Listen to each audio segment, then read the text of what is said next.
My name is Frankie Sihi. I'm an artist. I mainly do murals and large-scale paintings.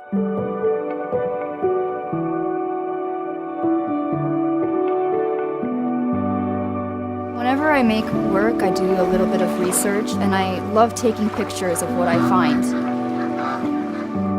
We went to an old junior high school that is now an artist residency. Sometimes when you're in a city like Tokyo or New York, everything is so busy and you don't really have time to process your thoughts.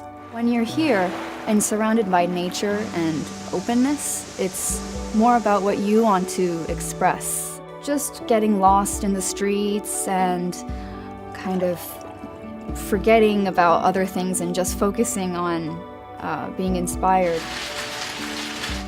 Because I'm interested in textile, I was able to go see how traditional aizu fabrics were manufactured.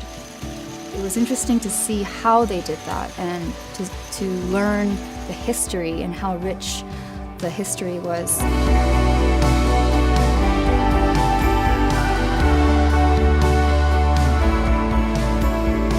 To be able to actually hold a brush and paint a bowl myself, that was more of a learning experience than it was to just read about it or, hear about it. It was really great to be able to do those things myself and experience them with my own eyes, to go to places, to continue to explore, but not just to see things from the outside, but really get a taste of it from the inside.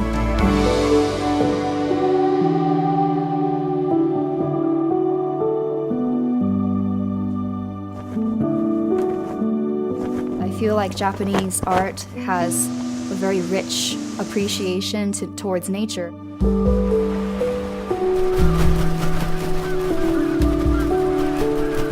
Seeing snow is like seeing a blank canvas, and it just makes me want to use a lot of color. And hopefully my art sort of is able to translate that moment.